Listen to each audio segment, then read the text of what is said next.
Conociendo a Jesús de Nazaret a través del Evangelio de San Marcos.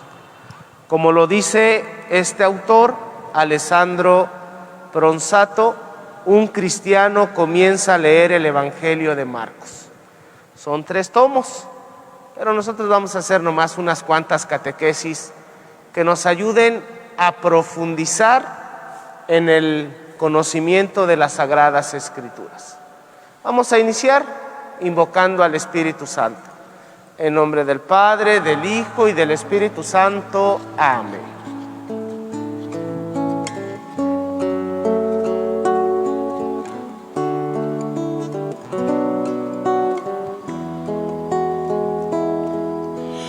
Envíame tu luz, envíame tu amor, envíame tu Espíritu, Señor. Envíame tu luz, envíame tu amor, envíame tu Espíritu, Señor. Tú me conoces, soy hechura de tus manos, tú el alfarero, yo soy tu barro. Tú me conoces, soy hechura de tus manos, tú el alfarero, yo soy tu barro. Espíritu Santo de Dios, ven. Espíritu Santo de Dios, ven. Espíritu Santo de Dios, ven a mi corazón. Espíritu Santo de Dios, ven. Espíritu Santo de Dios, ven. Espíritu Santo de Dios, ven a mi corazón.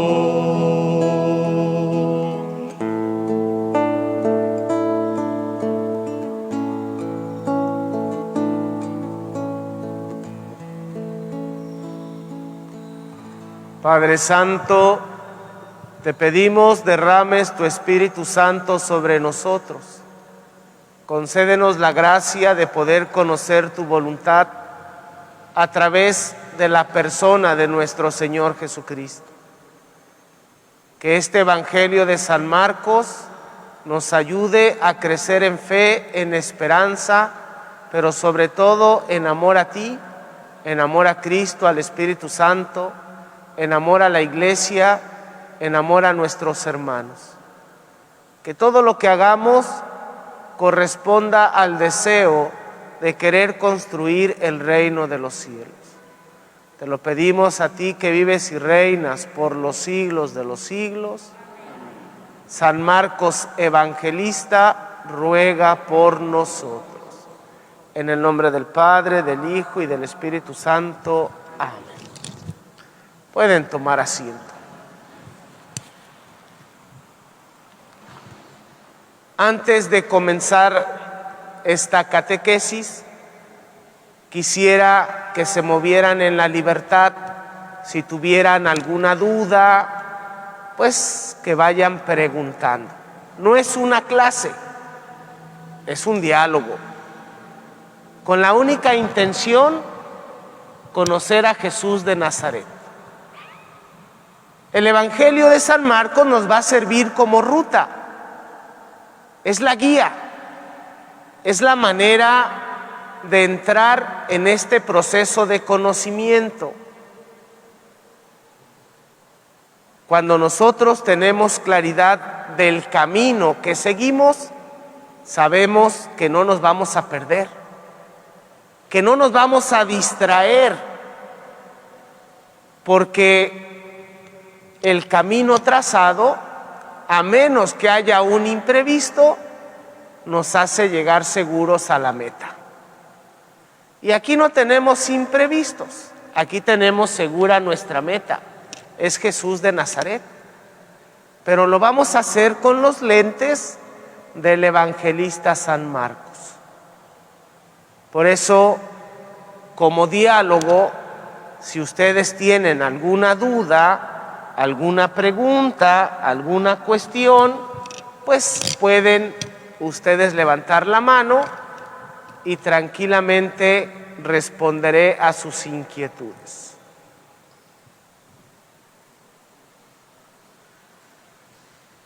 Pregunta número 1 que quiero que ustedes tengan presente a lo largo de todas estas catequesis. ¿Quién es Jesús de Nazaret?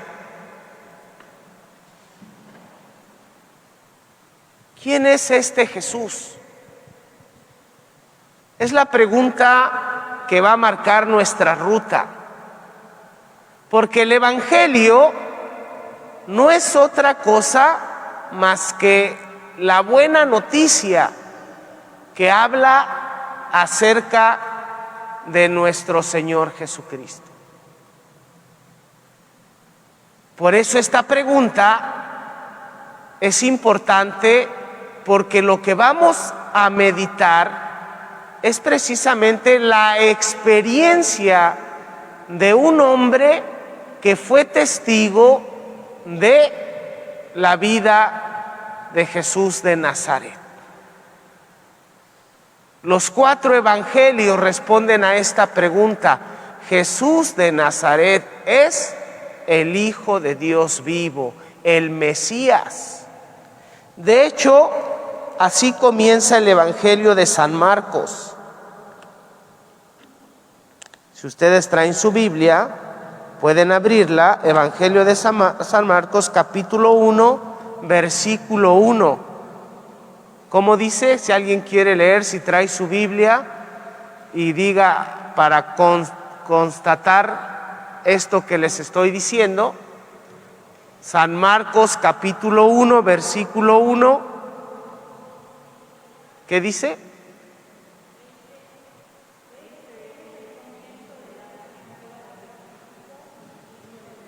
Este es el comienzo de la buena nueva de Jesucristo, Hijo de Dios. Por eso creo que nosotros debemos ponernos en el papel del evangelista y poder hacer una interpretación a partir de la experiencia de fe que vivió San Marcos y que nosotros también vamos a vivir. Así que el punto de partida es esa. ¿Quién es Jesús de Nazaret? La respuesta es el Hijo de Dios vivo. Ahora vamos a preguntarnos, bueno, ¿y quién es este Marcos evangelista?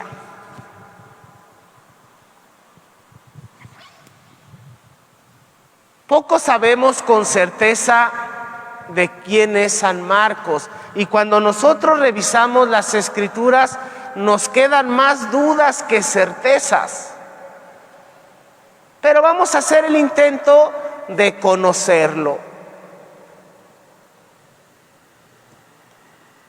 A San Marcos, o por eso le pusieron Marcos, porque tenía un apodo muy curioso, el de los dedos cortos.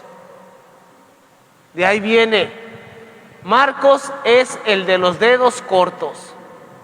Esto no quiere decir que Marcos estaba mutilado, sino que más bien parecía un defecto físico porque su estatura no correspondía a la de sus manos, o sus manos no correspondían a la estatura de Marcos, porque su nombre en realidad es Juan, pero nosotros lo conocemos como Juan Marcos, precisamente porque tenía este apodo que lo identificaba entre la comunidad. Esta nomás es una curiosidad.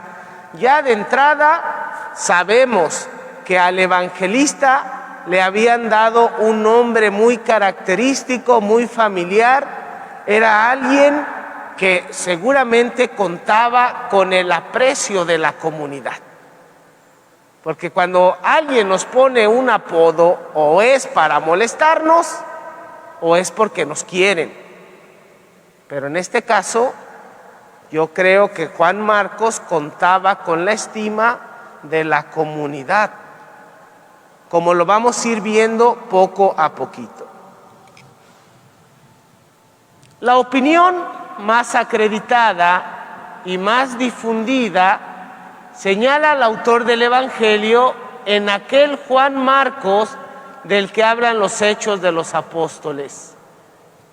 Juan, por sobrenombre Marcos. Hechos de los Apóstoles, capítulo 12, versículo 25. El autor es conocido precisamente, según los Hechos de los Apóstoles, con el nombre de Juan, que tenía un sobrenombre que era Marcos, que hace referencia a esta cuestión natural que ya les comentaba, es una curiosidad sobre sus dedos.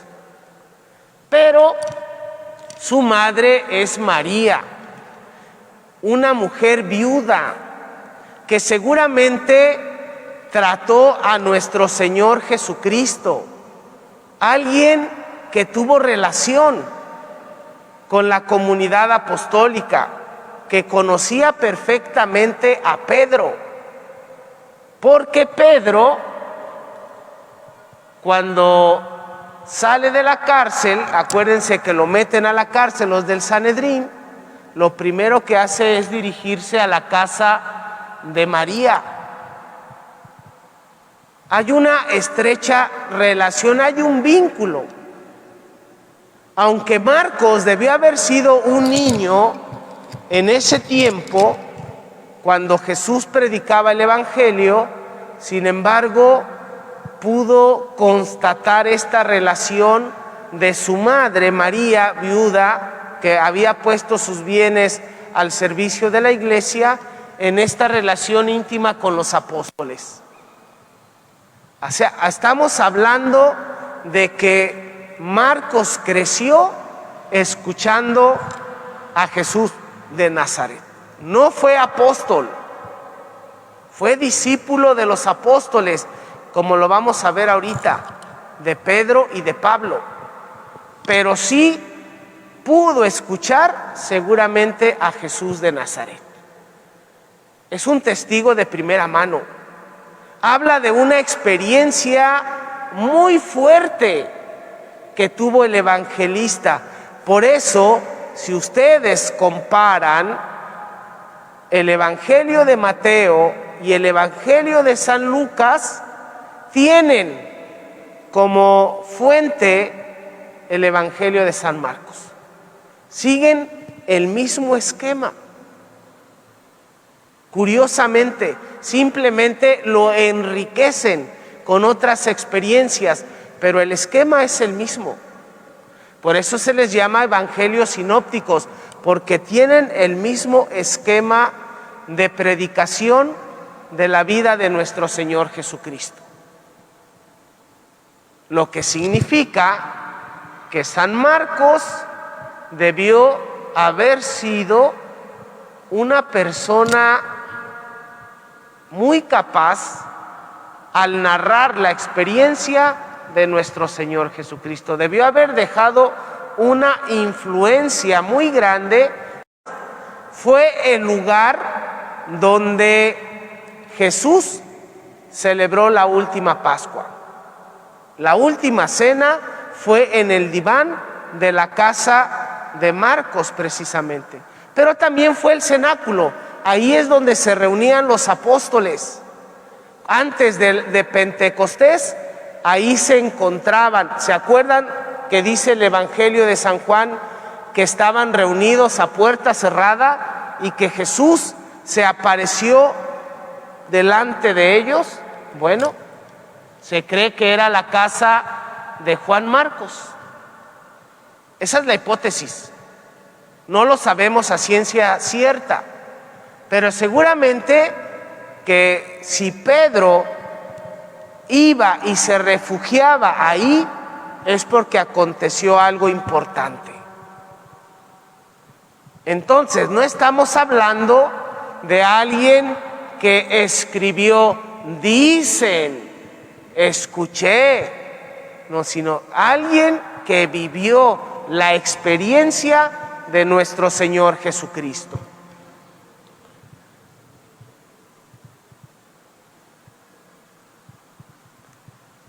Este Juan Marcos, del que vamos a meditar, era sobrino de Bernabé. ¿Quién fue Bernabé? Bernabé era el cristiano que inició a San Pablo. San Pablo era el perseguidor de la iglesia. Acuérdense que es testigo de la muerte de Esteban.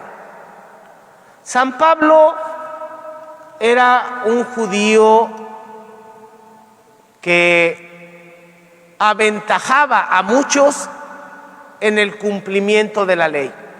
Él mismo lo dice: yo era celoso de la ley, cumplía las tradiciones, me esforzaba por dar testimonio de lo que nuestra fe o lo que la ley de Moisés enseñaba,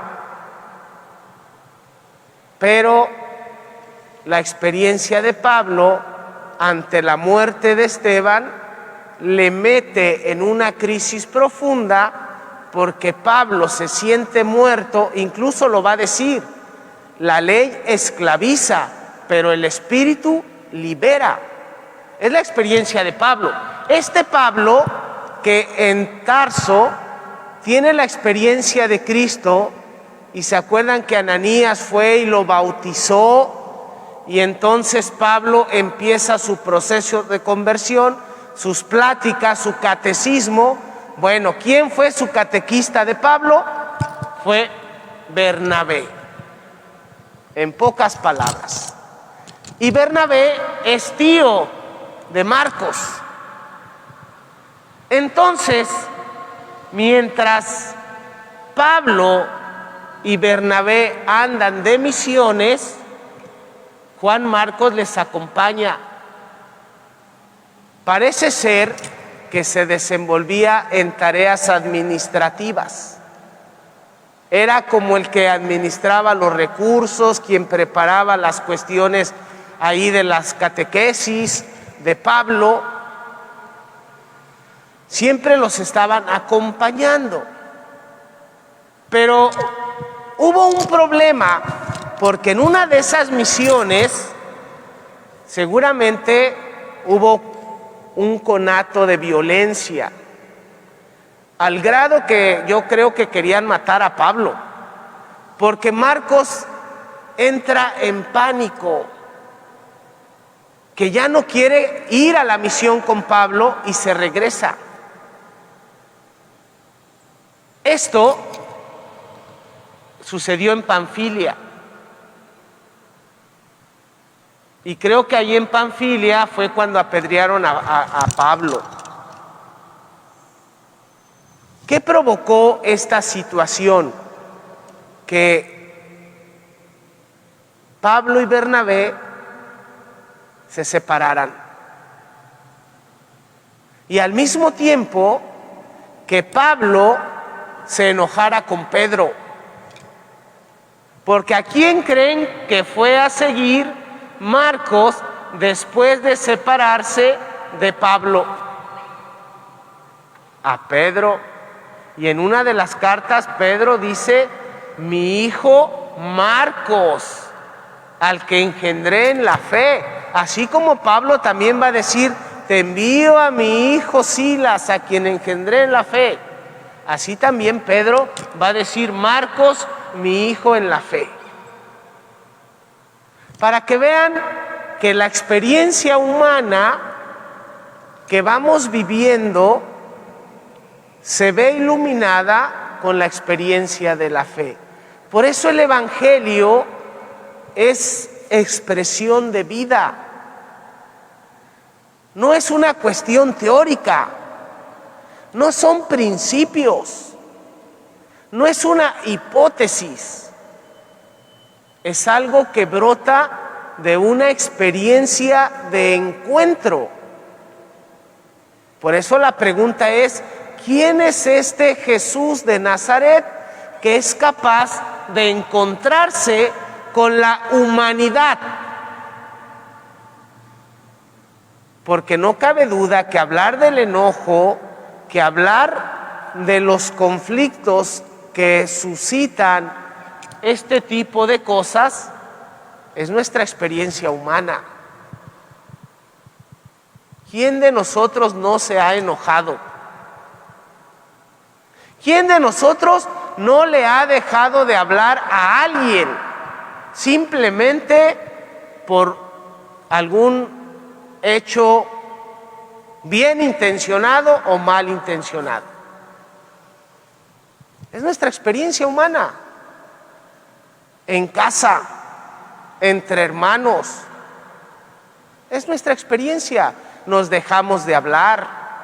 Los que están casados con su esposa, con su esposo, los papás con los hijos con los papás. O sea, todos vamos pasando por esto.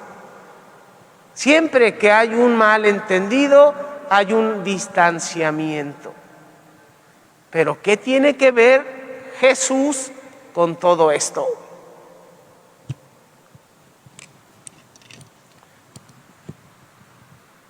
Pablo, en cierto sentido, no le perdona esto a Marcos, porque después Bernabé quiere volver a llevar a Marcos a la misión y Pablo le va a decir que no.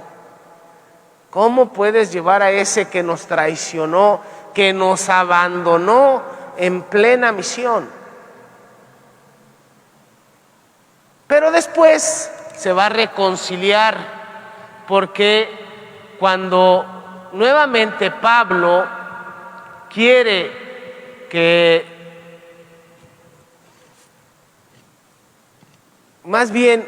cuando Marcos vuelve a ir a la misión, Pablo tiene que escribirle a las comunidades que él había fundado que lo reciban bien.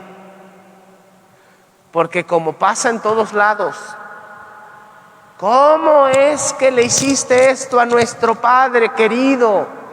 Ya nos vamos, no te queremos ver a ti, solamente a nuestro Padre querido. Entonces, lo mismo pasaba.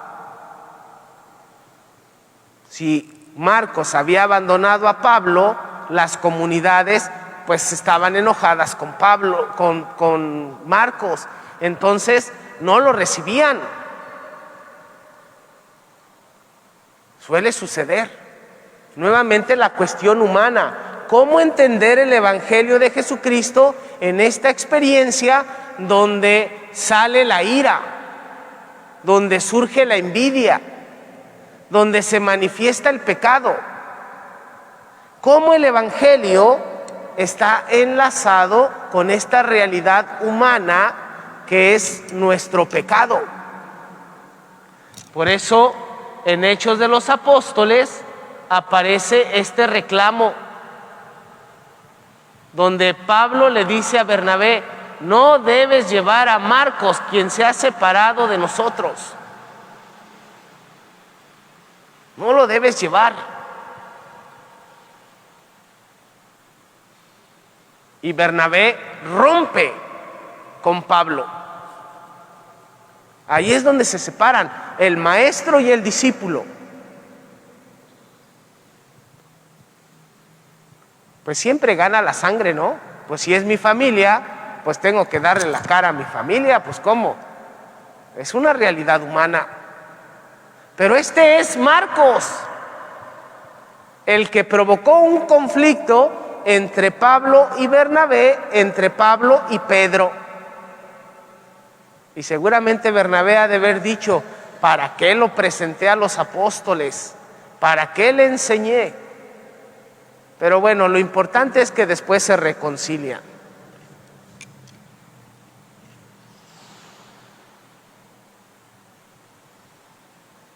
Lo que ya les decía, Bernabé y Marcos embarcaron rumbo a Chipre, mientras Pablo y Silas emprendieron el camino de Siria y Cilicia.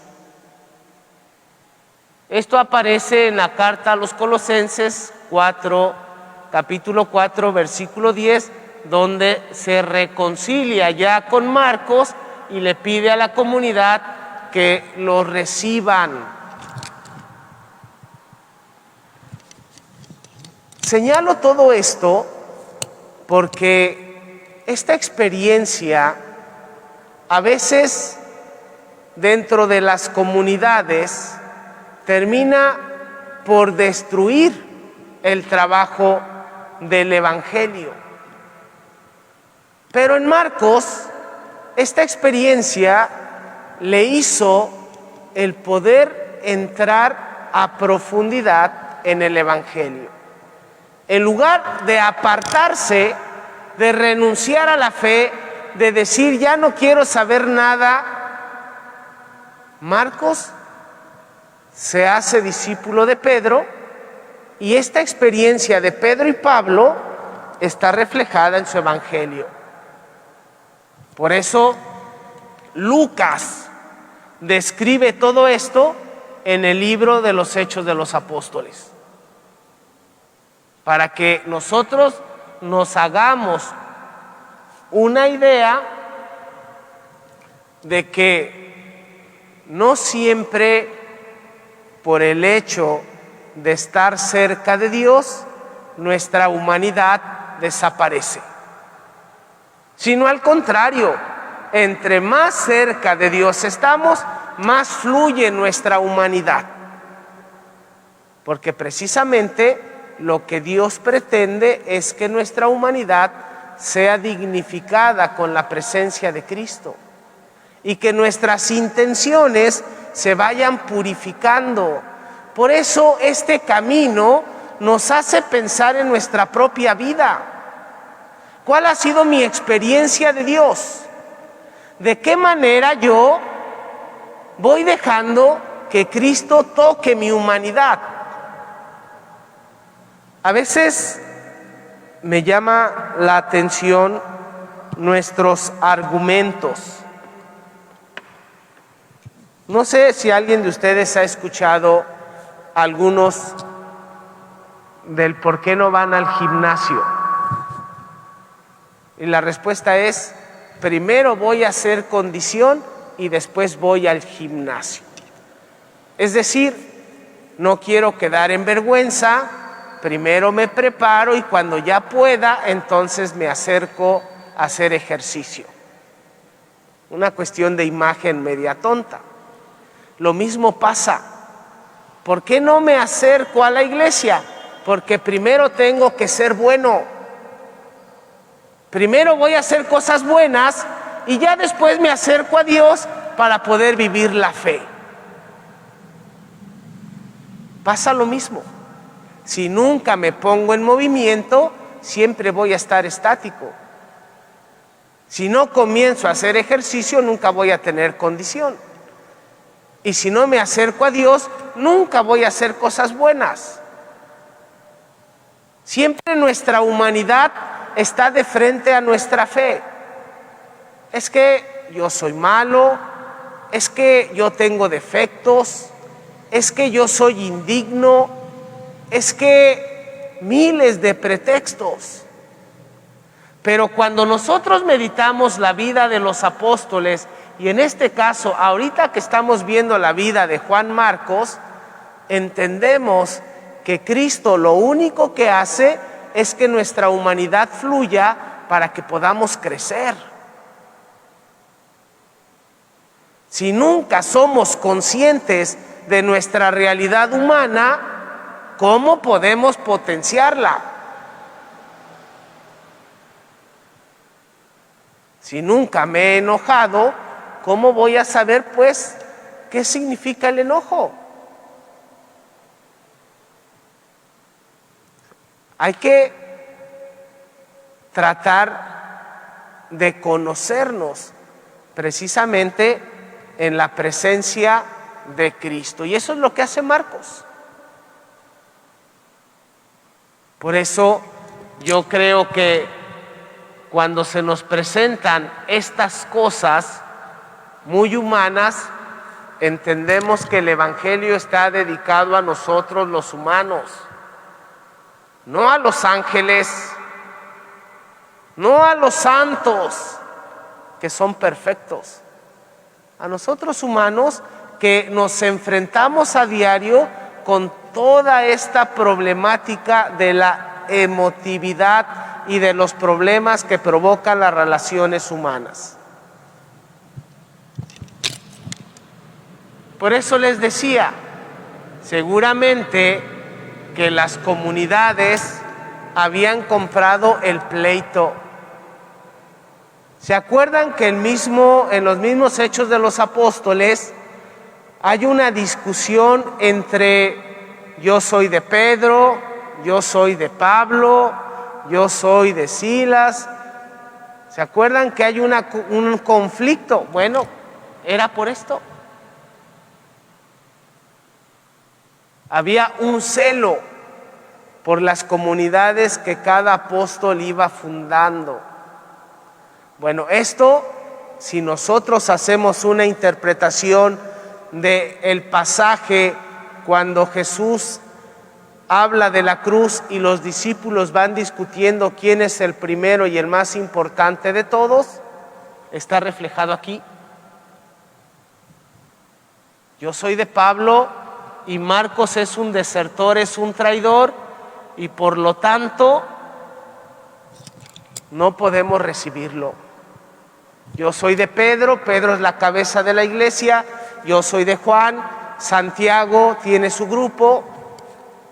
¿Saben cuál fue el problema del cisma de Oriente en el año 1000 de nuestra era cristiana? Esto: yo soy de Pedro, la iglesia latina; yo soy de Andrés, la iglesia ortodoxa. Un conflicto en el que nos vamos dividiendo por culpa de nuestra humanidad. Pero aquí es donde entra lo importante. Hubo una reconciliación. Carta a Filemón, versículo 24. Hay un encuentro donde Pablo perdona a Marcos, donde se reconcilian. Y esta es la grandeza de la fe. Por eso el Evangelio habla siempre de reconciliación. ¿Cuántas veces tengo que perdonar a mi hermano?, pregunta Pedro. Y responde Cristo: 70 veces 7. Es decir, que en las comunidades cristianas el perdón es el pan de todos los días. Como dijeran en mi pueblo: ya para qué me enojo si somos del mismo pueblo. Ya siempre nos vamos a estar enojando, pero al mismo tiempo siempre tenemos que estarnos reconciliando. Y en esto se muestra la madurez que tiene Pablo, que tiene Pedro y que después va a tener también Marcos, en esta capacidad de reconciliarse.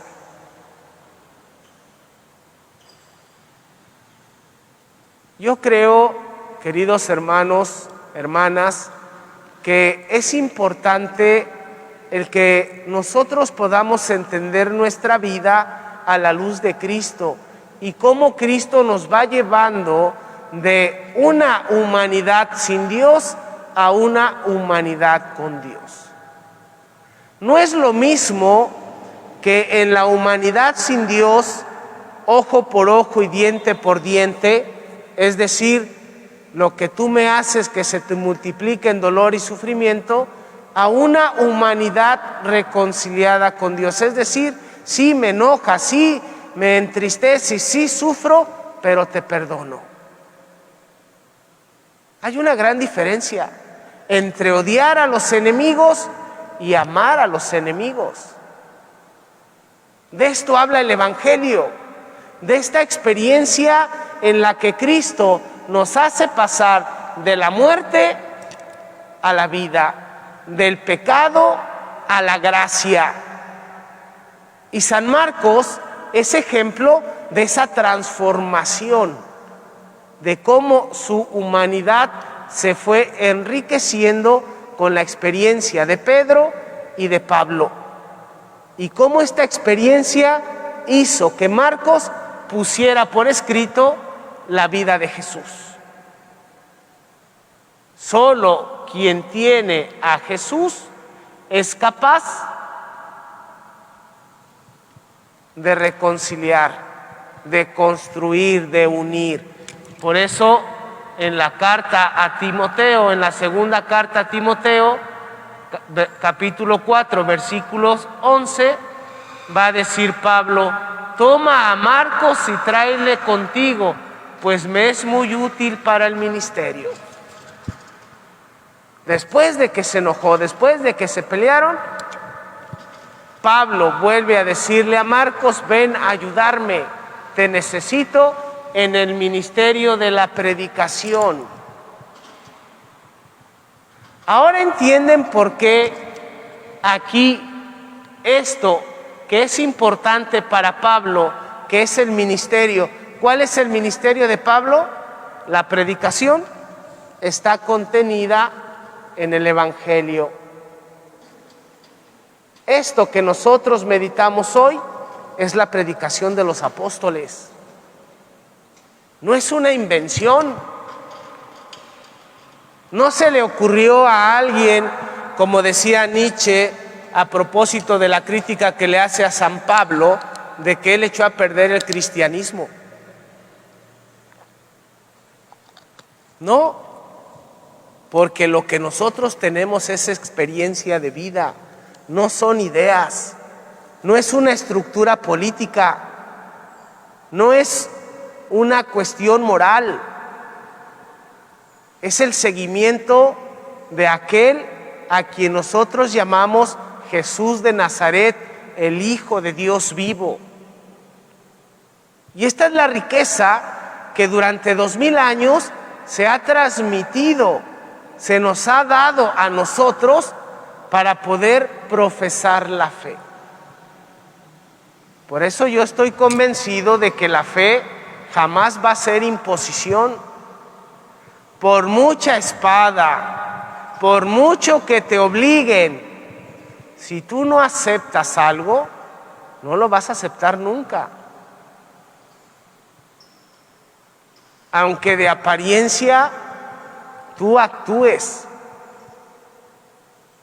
Si no crees como respuesta al encuentro con Cristo que te da un ministerio, no vas a hacer nada. ¿De qué nos serviría los evangelios si dijera San Agustín? Es más hermoso leer a Virgilio, a Cicerón, a los clásicos, que leer las Sagradas Escrituras. Si el Evangelio de San Marcos, literalmente hablando, es el más pobre, pero está lleno de contenido, de experiencia, porque es con la única intención de conocer a Jesús, el Hijo de Dios. Por eso yo creo que nuestra experiencia humana es importante y no debemos descartarla. No podemos borrar nuestro pasado. Tenemos que integrarlo para que a través de Cristo se convierta en buena noticia.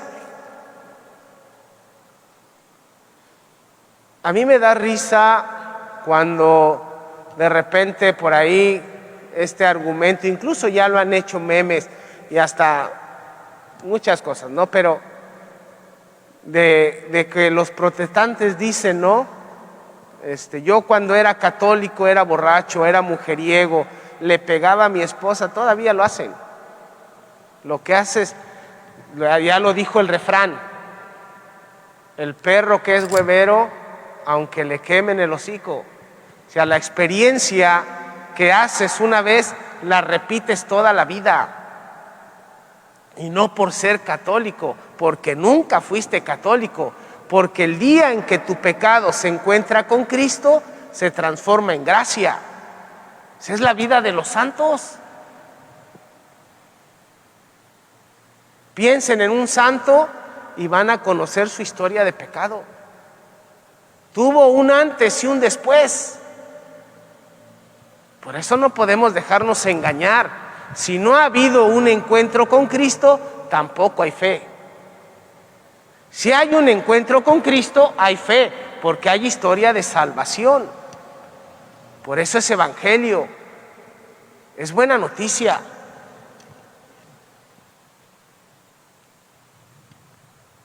Bueno, ¿por qué fue Marcos a Roma? Porque Pablo lo pide. Y acuérdense que Pablo está prisionero y desde la cárcel Pablo predica y atiende y recibe a la gente y da consejos y escribe las cartas. Seguramente alguna de esas cartas fue redactada por Marcos. Y creo que esta experiencia de la vida de Pablo y de la vida de Pedro, si ustedes se dan cuenta, en los Hechos de los Apóstoles está dividido entre Pedro y Pablo. Lo mismo que hace Pedro, lo hace Pablo. Porque Lucas, que es el otro evangelista, también fue discípulo de Pedro y de Pablo. Entonces vean cómo esta experiencia es lo que está narrada aquí en el Evangelio.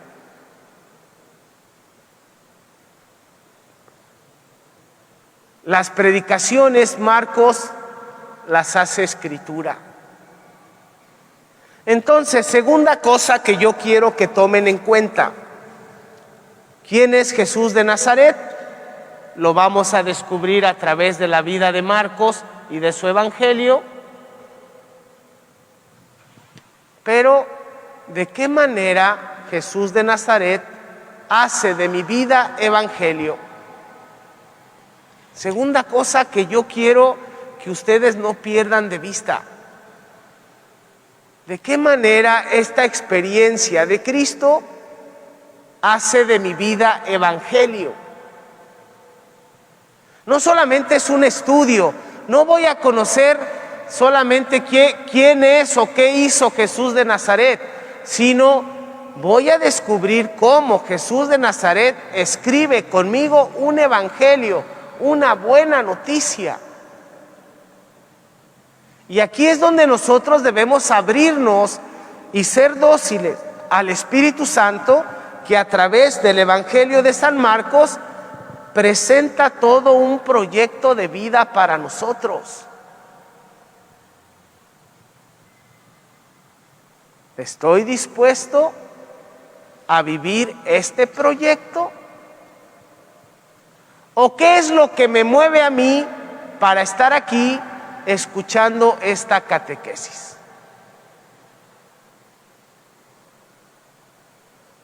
¿Es curiosidad? ¿Es una cuestión intelectual? ¿Es simplemente porque es miércoles de 2x1 en Cinépolis, pero no pude ir? Y entonces mejor voy a escuchar al Padre. ¿Qué es lo que me mueve a mí? ¿Cuál es la intención de querer conocer a Jesús de Nazaret?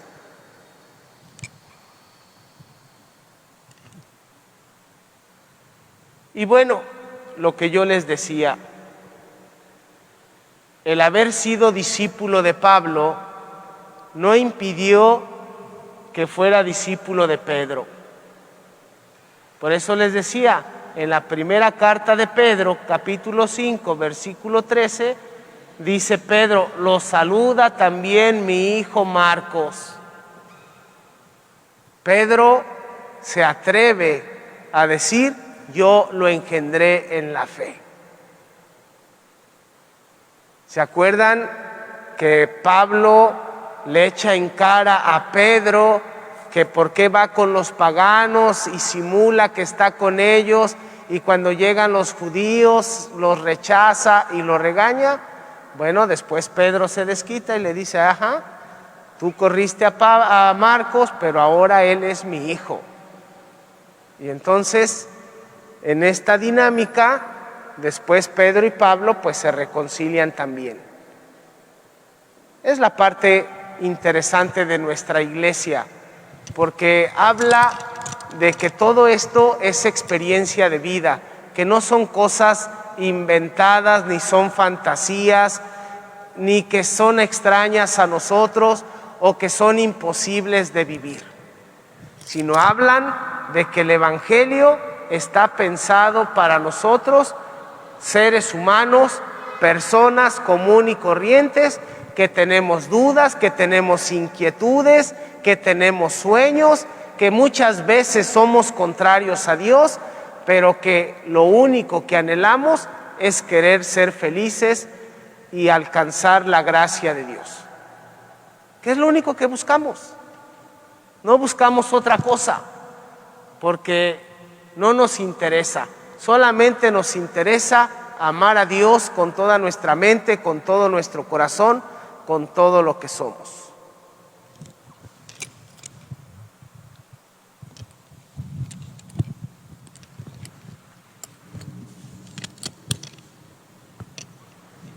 Y como pues no hay corazón que no sea agradecido, pues muchas veces Marcos va a favorecer a Pedro en su evangelio y lo va a pintar pues con esta gratitud de ser su maestro. Por eso la figura de Pedro es importante dentro de la iglesia, porque además de ser cabeza, de ser pilar de la iglesia, pues supo encaminar a muchos en la fe, como lo hizo con Juan Marcos. Y fíjense que esta es una tesis interesante, porque hay muchos críticos, católicos y no católicos, que están en contra de la cuestión petrina, que critican a Marcos y a la iglesia, como por ejemplo el Código da Vinci, que habla de esta conspiración petrina contra Magdalena y de este linaje, esta fantasía de la descendencia de Jesús, que no tuvo, pero que se mezcla con toda esta antipatía que hay en contra de la figura de Pedro. Y son las críticas que se le hacen a Marcos. Pero es como si me preguntaran a mí que describiera yo la figura del señor Hipólito, que de Dios goce. Pues claro que voy a hablar maravillas de él, porque fue mi maestro, porque me enseñó, porque estuve con él, por tantas cosas. Como me preguntaran ahora que hablara yo de mi señor obispo Eduardo, pues igual. Siempre el corazón humano, cuando se siente identificado, pues echa flores, ¿o no? ¿Ustedes no echan flores de sus esposas o de sus esposos? Pues claro, ¿verdad? A lo mismo le pasó a Marcos con Pedro. Entonces, yo creo que vamos a entrar a echar un clavado en este evangelio precisamente mirando nuestra propia humanidad, no teniendo miedo de ser iluminados por Cristo para descubrir mi realidad humana. Por eso la segunda cosa, no perder de vista que Cristo quiere hacer de mi vida un evangelio. ¿Preguntas?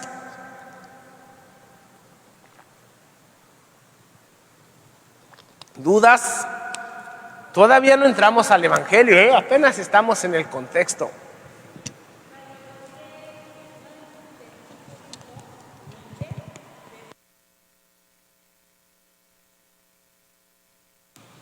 Porque Nietzsche tiene una obra que así se llama El Anticristo.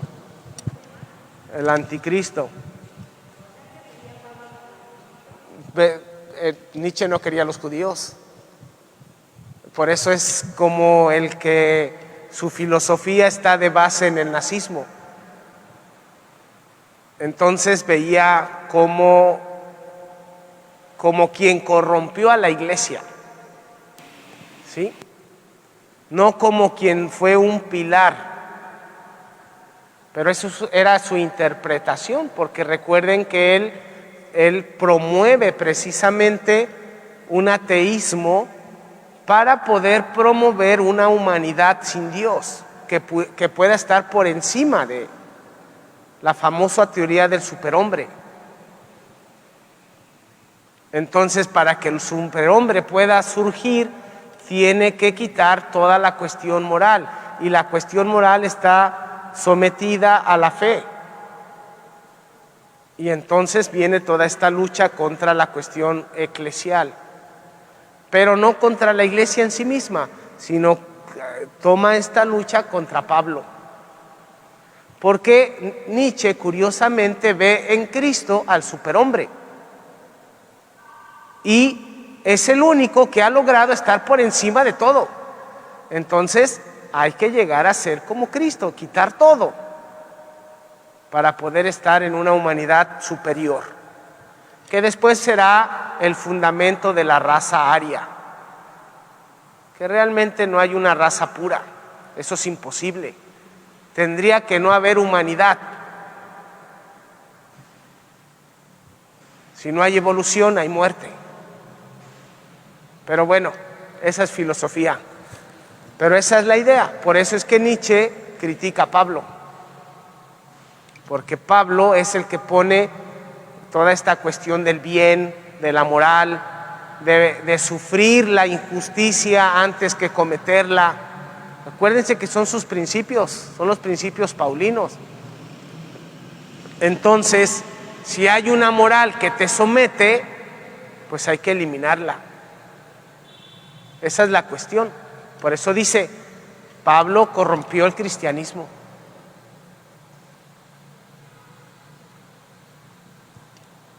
¿Alguien más?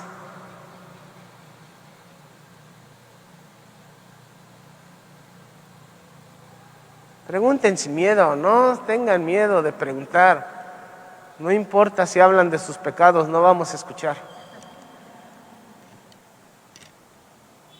Es simplemente el contexto. Esta primera charla era como para ubicarnos, bueno, ¿quién es este Juan Marcos y por qué escribió el Evangelio? ¿Por qué su experiencia?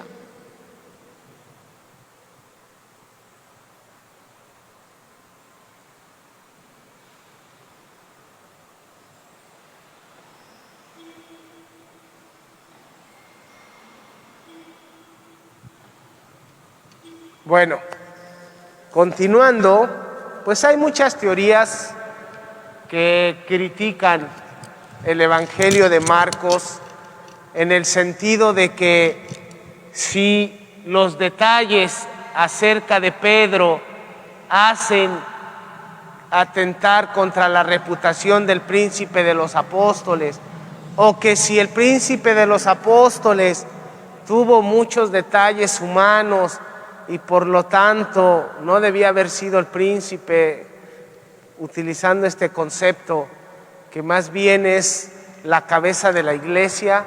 Bueno, ahí están algunos autores, pero yo sigo insistiendo en que la humanidad que se encuentra con Cristo es una humanidad que se renueva y se transforma. Por eso los evangelistas no pierden detalle de la humanidad de los apóstoles, porque es mirar un antes y un después. Porque el mismo Pedro muere crucificado. Pablo le cortan la cabeza. A Santiago, el hermano de Juan, lo desolla vivo Herodes. Y todos los demás apóstoles murieron mártires, excepto Juan Evangelista, que murió desterrado en la isla de Patmos. Pero también lo querían hervir en aceite, ¿no se acuerdan que lo metieron en una olla en aceite? Entonces todos los apóstoles pasan por la prueba del martirio. Y creo que para poder ser testigos, dar la vida, se requiere de un proceso en el que Cristo va llevando nuestra vida. San Ignacio de Antioquía, por ejemplo, escribe, ¿no? No impidan que los leones trituren mi cuerpo como el pasto. Dejen que me ofrezca a Dios como hostia viva. Es toda una experiencia. No es que alguien ame la muerte y digan a mí, mátenme, aquí estoy. Si el mismo Cristo dijo, si es posible, aparta de mí este cáliz. La muerte no es algo que se desee en sí misma. Jamás será una opción. Entonces, yo creo que tenemos que ver todos estos detalles de esta crítica que se hace al Evangelio de San Marcos con esta óptica. ¿Quién es Jesús de Nazaret? ¿Por qué Jesús de Nazaret quiere hacer de mi vida un evangelio? Y si estoy dispuesto yo a vivir el proyecto de Cristo en el evangelio.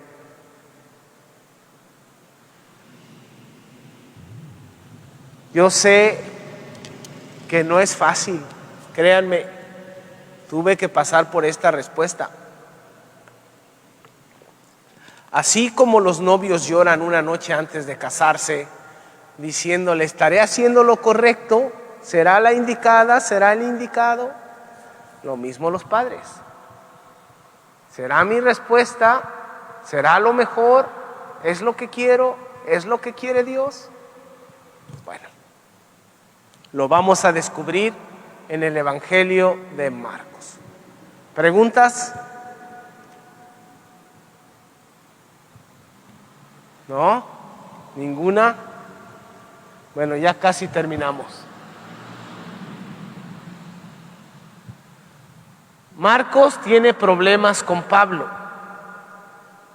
pero también Marcos es cercano a Pablo cuando más problemas tiene Pablo, cuando más delicado está.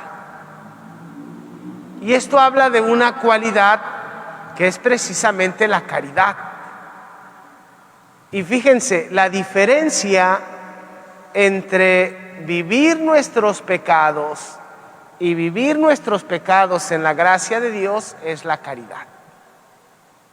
Cuando podemos romper con toda adversidad, con todo egoísmo, y podemos acercarnos al hermano que sufre, aunque nos peleamos, aunque nos enojamos, pero hoy me necesitas y aquí estoy.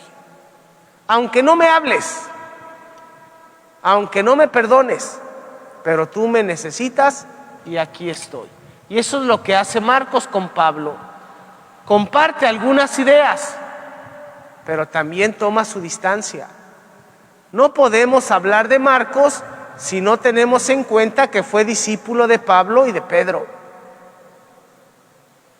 Pero hay un tercero que influye en la vida de Marcos, que no se menciona, y que es Bernabé, su tío, que seguramente que así como le enseñó a Pablo la fe, se la enseñó a Marcos.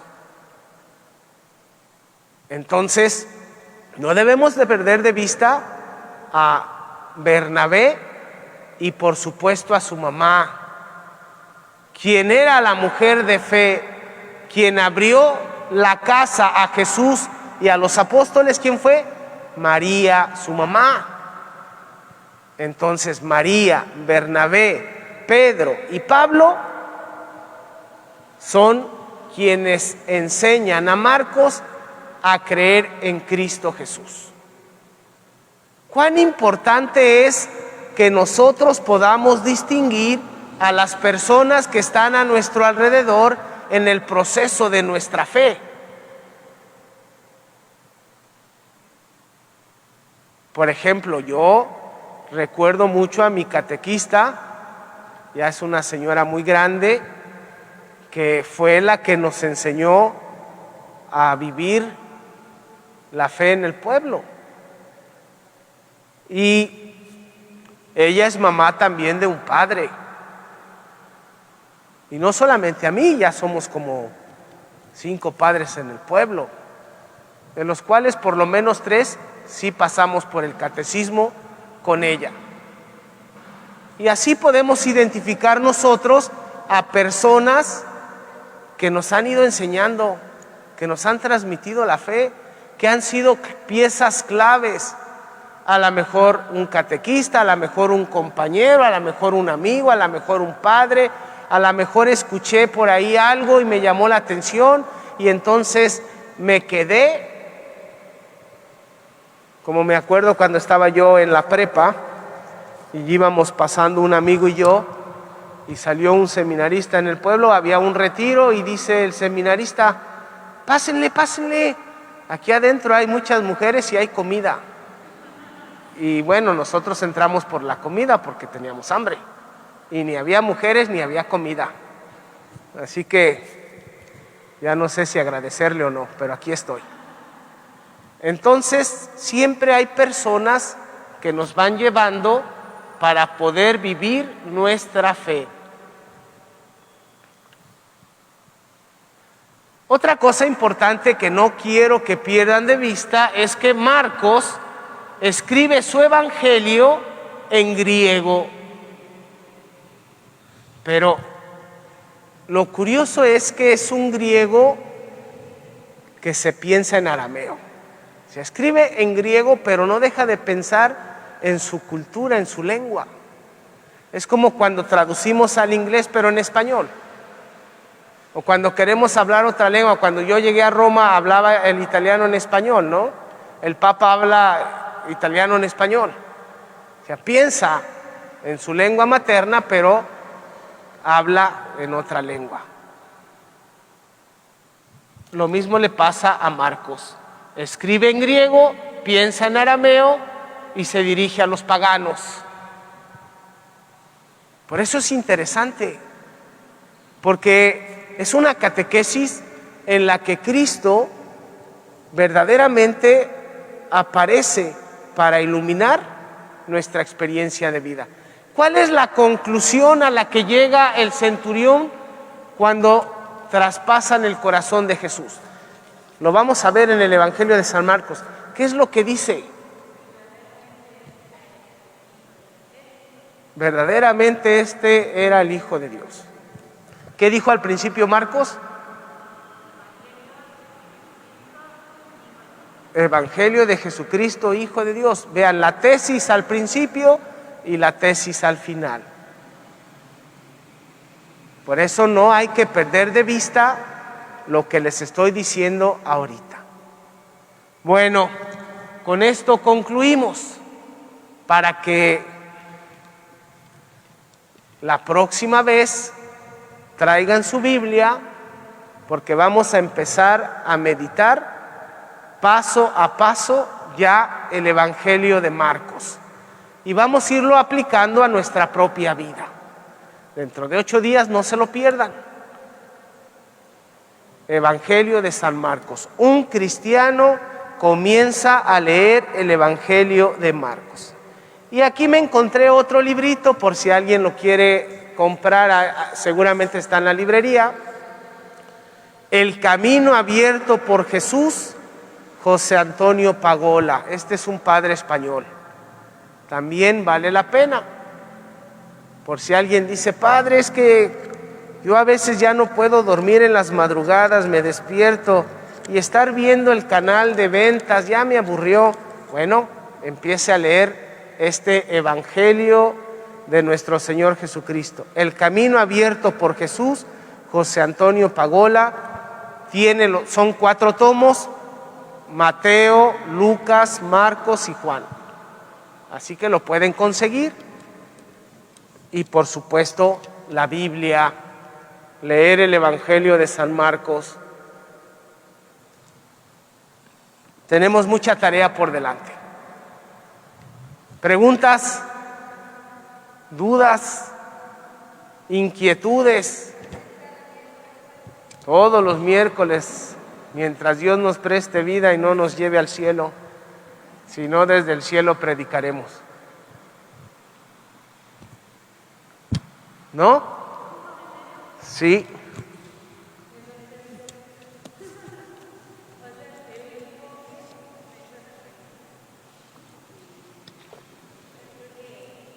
Esta primera parte, ay, Dios mío.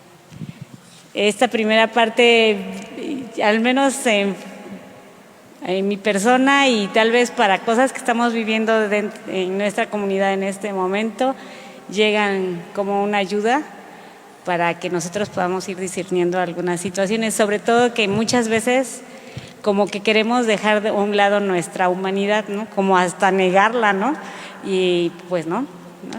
Si los mismos evangelios están llenos de humanidad, ¿no? Pues como nosotros vamos a poder, ni siquiera es hasta irracional, ¿cierto? Bueno, no, como querer hacer a un lado la humanidad cuando somos humanos. Así es negar nuestra naturaleza, no se trata de negar, sino de asumir y de poner clara la meta, qué es lo que quiero. Porque acuérdense, Cristo quiere escribir con nosotros, no sin nosotros, no sobre nosotros. Lo que Cristo quiere hacer es que nosotros caminemos unidos. Y para caminar unidos, pues hay un punto de partida. Si no fuera así, no hablaríamos de antes de Cristo y después de Cristo. Pero yo creo que sí es importante el que también nosotros vayamos cambiando la mentalidad, porque siempre como que queremos esconder esta parte que nos crea conflicto, pero es la que más sale a flote. Recuerdo, estaba leyendo apenas un artículo de uno de los discípulos de Freud,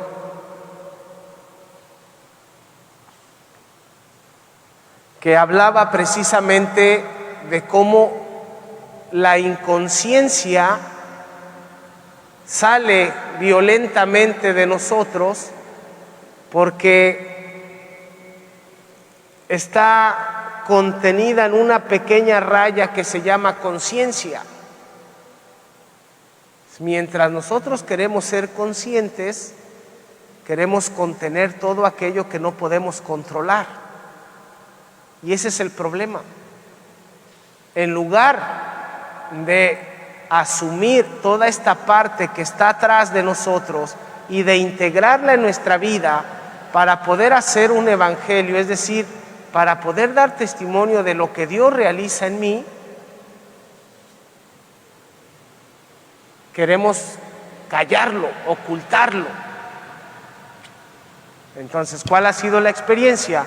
Durante muchos años, muchos quisieron negar su humanidad y se convirtieron de ángeles en demonios.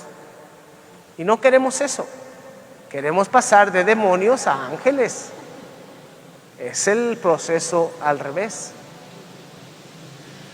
Y yo estoy convencido que no se trata de tener datos, sino de aprender a vivir. Y entre más aprendamos a vivir de Cristo, mejor. De todos modos, un día, estando en casa de mis papás allá en Puebla, hay un templo a la vuelta y los vecinos son cristianos y estos son cristianos y por aquí hay mormones y allá hay unos testigos. Y en esas visitas que andan haciendo casa por casa, pues se enfrentan unos testigos y unos cristianos. Y adivinen quién fue el tema de conversación. ¿Por qué se estaban peleando?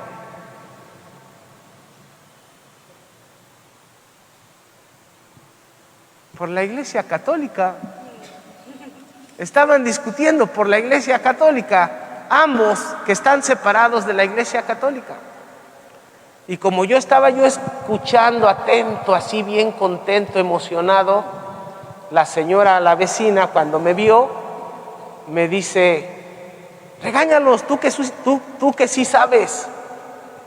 Y digo, ¿para qué los voy a regañar si no se están peleando conmigo? Se están peleando entre ustedes. No se trata de saber, sino de vivir. Y esto es lo más importante, dejarnos enseñar por Cristo cómo vivir mejor. Porque a veces me acuerdo cuando leí esta obra, La imitación de Cristo de Kempis, creo que me deprimí más que de lo que me motivé. No se trata de sentir culpas, sino de liberarnos de las culpas para poder hacer las cosas de Dios. Por eso les decía, no tengan miedo. Son nuestros pecados. Por eso Pablo no duda en echarle en cara a Marcos, eres un traidor. Pero después, ven Marcos, ayúdame porque te necesito. Es nuestra vida, es nuestra historia. Son nuestros lentes, es como miramos la realidad. Así que ánimo, no tengan miedo. ¿Sí?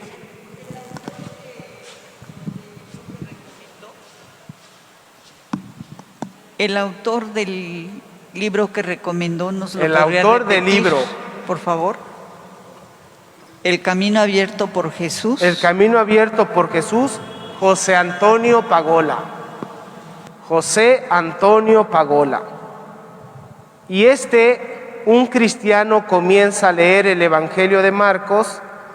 Alessandro Bronzato está en internet. Si ustedes ponen un cristiano comienza a leer el Evangelio de Marcos, está en internet, lo pueden descargar. La maravilla, ahora podemos acceder tan rápidamente sin necesidad de comprar los libros. Así que hay muchos más, les voy a ir trayendo más libros para que lean. Sí.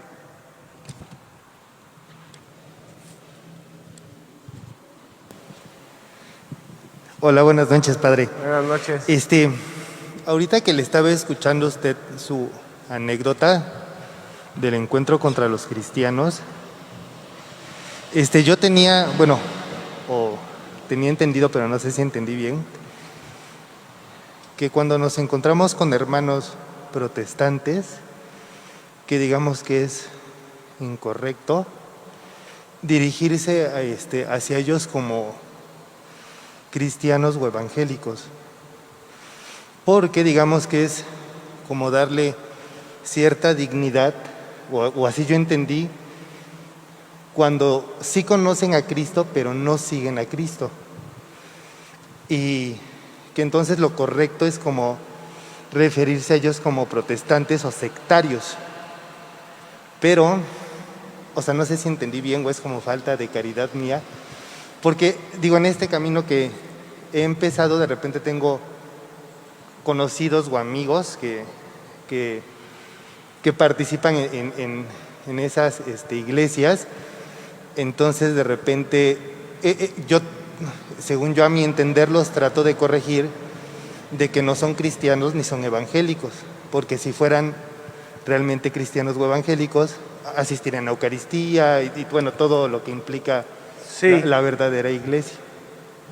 Sí, gracias. Entiendo esta parte, sin embargo, es por cuestión de lenguaje, porque ellos se han autodenominado a sí mismos como cristianos.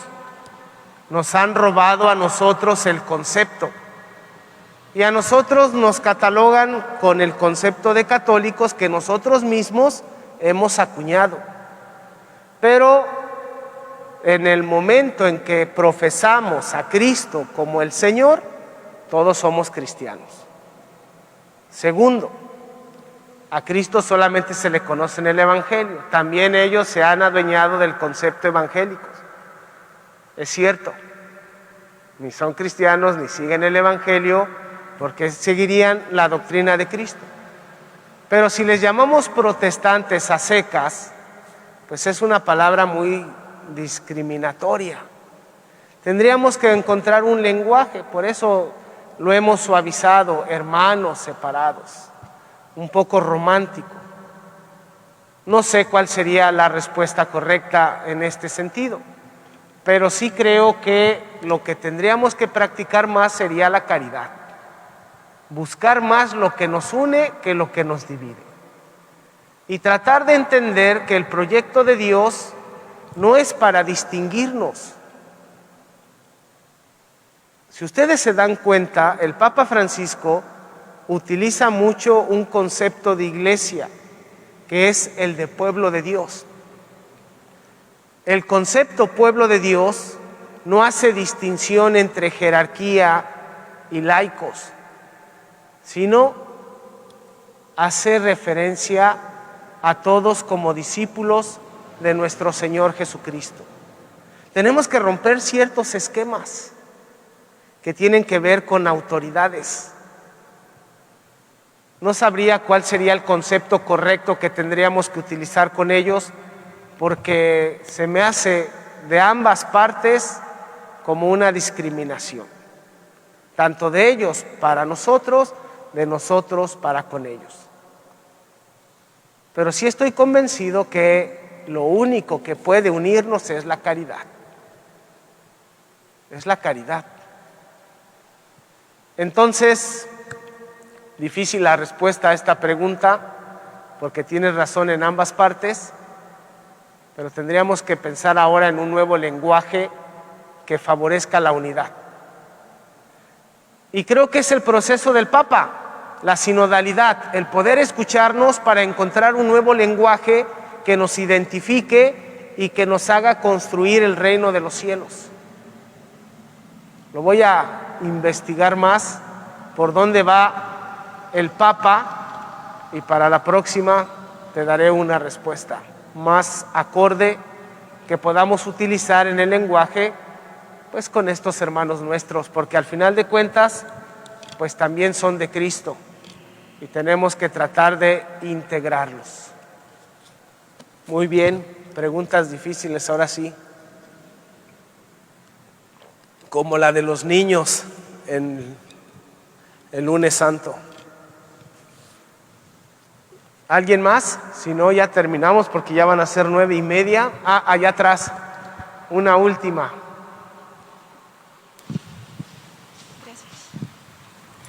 Padre, buenas noches. Yo la verdad tengo una duda. Quisiera saber si discípulo y apóstol es lo mismo. No. Dentro de la comunidad de los discípulos, Jesús eligió a 12, a quienes llamó apóstoles, es decir, a quienes envió para que pudieran construir la comunidad. Son los pilares. Hay una comunidad que después será de 72 discípulos, quienes envía de 2 en 2 para preparar el camino de Jesús cuando pase por esos pueblos. Ciertamente los apóstoles están dentro del grupo de los discípulos, pero se distinguen porque son el grupo más cercano a Jesús. Por eso solamente son 12. Entre ellos Judas Iscariote. Después vendrá Matías. Entonces yo creo que sí hay una distinción que es por cuestión de elección y por el ministerio que Cristo les encomienda a los apóstoles. Pero si haces una generalidad, los apóstoles están dentro del grupo de los discípulos, solo que son la comunidad más íntima, más cercana a Jesús.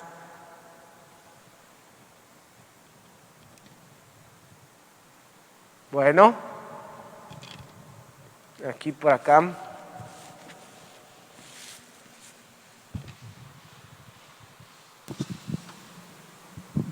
Bueno, aquí me surgió ahorita una duda. Los sucesores de los apóstoles son los obispos. Sí. Y después vienen los sacerdotes. Sí. Bajo el esquema que estamos hablando, ¿cómo quedaría con los sacerdotes?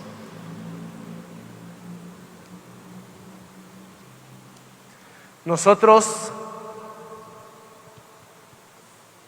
estamos en función al ministerio episcopal, es decir, hacemos presente al obispo en la comunidad. Tenemos una consagración a Cristo por el sacramento del orden, que precisamente es la potestad que tenemos de poder celebrar los sacramentos. Pero no podemos ejercer ese ministerio si el obispo no nos lo encomienda. Nosotros tenemos un nombramiento, somos colaboradores del obispo en la comunidad. El obispo es el sucesor de los apóstoles, tiene esta encomienda de poder transmitir al Espíritu Santo. Nosotros, en el nombre del obispo, ejercemos el ministerio acercando a la comunidad a Cristo. Y porque Él nos da la potestad de régimen, podemos transmitir el Espíritu Santo en la comunidad, pero siempre en función al obispo. Entonces digamos que nosotros dentro de la comunidad de los discípulos colaboramos en el pastoreo, pero el pastor es el obispo, siempre. Y nosotros vamos allá, así como empujando a las ovejas, caminen, no se vayan a escapar, que no se queden. Pero también somos ovejas dentro del rebaño. También el obispo nos pastorea a nosotros, los sacerdotes. Así que tenemos un régimen por la ordenación sacerdotal que nos capacita para celebrar los sacramentos, pero no podemos hacerlo si no es a nombre del señor obispo que nos encomienda el ministerio. Por eso tenemos el sacramento del orden en segundo grado. Quien tiene el sacramento del orden en plenitud es el obispo. Por eso él transmite, él consagra, él ordena y nosotros colaboramos.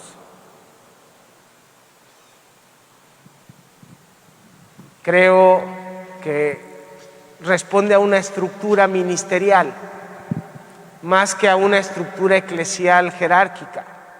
Es cuestión de funcionalidad. Porque habrá un momento en que el ministerio sacerdotal ya no será necesario, cuando Cristo venga por segunda vez, y entonces todo esto pasará en segundo plano, porque Cristo será la cabeza. Pero mientras viene Cristo, en cuestión funcional, el sacerdote colabora en la construcción con el obispo, que es el pastor, que guía a sacerdotes, diáconos, religiosos y a todo el pueblo. Por eso a mí me gusta mucho el concepto de pueblo de Dios, donde solamente nos distinguimos en el servicio, no en la dignidad, que es lo más importante. Porque de lo contrario, siempre vamos a estar así, unos arriba y otros abajo. Y Cristo vino a levantar a los de abajo para ponerlos arriba. Es la lógica del Evangelio. Pero, digo, en esta ministerialidad, el obispo nos encomienda el servicio. Por eso yo estoy aquí, en el Calvario, pero esta iglesia del Calvario está en el territorio de Catedral, y quien gobierna el territorio de Catedral es el párroco. Entonces, quien tiene la última palabra aún sobre mi trabajo es el padre Demetrio, aunque soy autónomo, porque tengo mi propio espacio, mi casa, aunque manejo una economía, sin embargo, no puedo estar por encima del padre Demetrio. Si el padre Demetrio dice no se hace, no se hace, porque es la colaboración. Por eso ustedes ven, tenemos un proyecto común. Se llama Plan de Pastoral. ¿Quién hizo este plan? El obispo con toda la iglesia diocesana. Es el Evangelio. El Evangelio es el plan de Dios. Y aquí es donde está todo esto que ustedes están preguntando. Por eso es importante, pues, que nosotros vayamos entendiendo qué es lo que Dios quiere para que cada uno trabaje en la construcción del reino de los cielos. Esa es la razón de ser del ministerio sacerdotal. ¿Se acuerdan en Hechos de los Apóstoles cuando los griegos van a reclamarle a Pedro porque no atienden a las viudas de los griegos, pero sí atienden a las viudas de los judíos? ¿Se acuerdan qué dijo Pedro? No podemos nosotros descuidar el ministerio de la predicación, pero nombren a 7 varones justos para que se encarguen de la asistencia, de la caridad. Así surgió el diaconado. El diácono es el que atiende la caridad. Esa es su razón de ser. El que sirve al más necesitado. Y el presbítero, el que hace posible la administración de los sacramentos de la gracia. Por eso el diácono no confiesa, sí casa, no confiesa, no unge, no celebra la misa, no está dentro de sus facultades. Apóstoles, presbíteros y diáconos. Es como se vive el único sacerdocio de Cristo. ¿Alguna otra pregunta? ¿No? Bueno, vamos a terminar. Damos gracias a Dios. Ha sido una noche en la que podemos entender que necesitamos del Espíritu Santo para conocer a Cristo.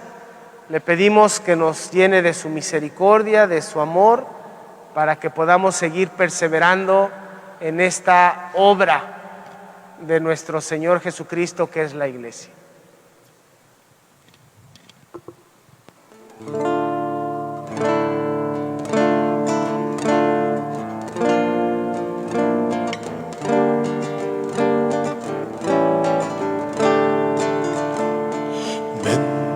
Ven, Espíritu Santo, ven, ven, Espíritu Santo, ven, ven, Espíritu Santo, ven,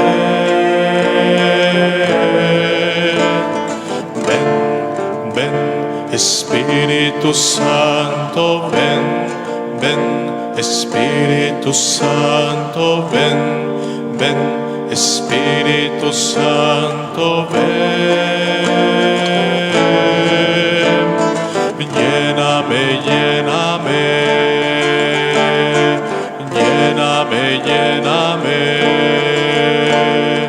lléname, lléname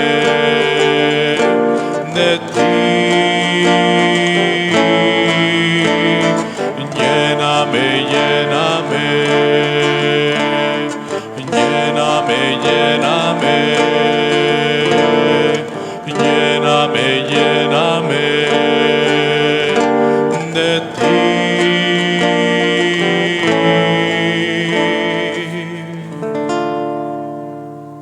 Dulce Madre, no te alejes, tu vista de mí no apartes.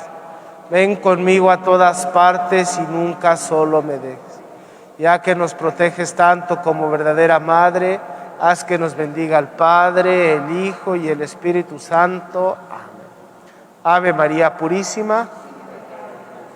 Una bonita noche para todos. Dios les bendiga mucho. Y bueno, si tienen más dudas, pueden irlas escribiendo. Yo con mucho gusto les respondo lo que pueda. Dios les bendiga.